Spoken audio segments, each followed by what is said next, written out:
காணவிருப்பது நம் தலையெழுத்தையே மாற்றியமைக்கும் திருப்பட்டூர் பிரம்மநாயகி உடனுரை பிரம்மபுரீஸ்வரர் திருக்கோவிலின் நந்தி பகவான் சிலையைத்தான். மனித நாகரிகத்தையும் வளர்ச்சி கூறுகளையும் எடுத்துக்காட்டும் சான்றுகள்ல சிற்பக்கலை இன்றியமையாத ஒன்றாய் இருக்குங்க. நாட்டின் தொன்மை வரலாற்றை மக்கள் வளர்ந்த சிற்பக்கலை வழியாவே பெரிதும் அறிய முடிகிறது. ஒருவர் தான் கண்ட உருவங்களை அல்லது கற்பனை உருவங்களை முப்பரிமாண வடிவத்தை கொடுத்து செதுக்கிறது தான் சிற்பம்னு சொல்றாங்க. அந்த வகையில இந்த நந்தி சிலையை பாருங்களேன், எவ்வளோ அழகா இருக்குன்னு. உண்மையாவே ஒரு காளை மாடு படுத்துட்டு இருந்துச்சுன்னா எப்படி இருக்குமோ அதே மாதிரி செஞ்சிருக்காருங்க இந்த சிற்பி.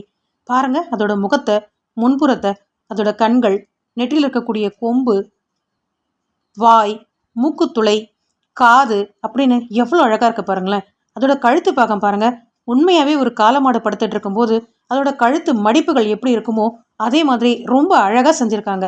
அது மட்டும் இல்லாம அந்த கழுத்து மடிப்புக்கு பக்கத்துல மேல இருக்கக்கூடிய அந்த வரிகள் எல்லாம் பாருங்க, அந்த தோல் சுருக்கங்கள் எவ்வளோ அழகா தெரியுது பாருங்க. வரி வரியா வரி வரியா போட்டு ரொம்ப அழகா செஞ்சிருக்காருங்க. அந்த கால்களை பாருங்க, படுத்துக்கிட்டு இருக்கும்போது நிஜமாவே ஒரு காளை மாடு முன்னங்காலை எப்படி மடிச்சு வச்சிருக்குமோ பின்பக்கமா அதே மாதிரி மடிச்சு வச்சிருக்காங்க. பின்னங்காலை பார்த்தீங்கன்னா முன்பக்கமா மடிச்சு வச்சிருக்கு. எவ்வளோ அழகா வச்சிருக்கு பாருங்க. அதனுடைய வயிறு வழவழான்னு இருக்கு. பின்புறத்தை பாருங்க, எவ்வளவு பளபளப்பா அழகா வழவழப்பா இருக்கு.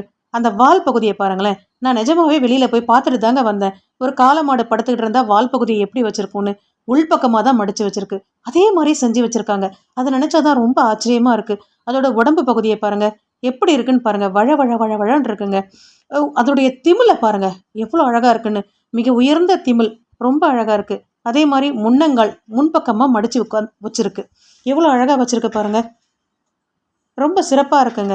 இந்த சிற்பி எப்படிதான் இந்த சிலையை செஞ்சாருன்னே எனக்கு தெரியல. உண்மையை சொல்லப்போனா ஒரு பசுவோட உடல் பாகத்தை எந்த பகுதியில நம்ம தொடுறோமோ அந்த பகுதி மட்டும் சிலிர்க்கும். நீங்க பார்த்துருக்கீங்களா என்னன்னு தெரியல, நான் நிறைய வாட்டி பார்த்துருக்கேன். ஆனா இந்த மாட்டோடைய ஒரு எந்த பாகத்தை நம்ம தொட்டாலும் நம்ம உடம்பு சிலுக்குதுங்க. அதுதான் உண்மை.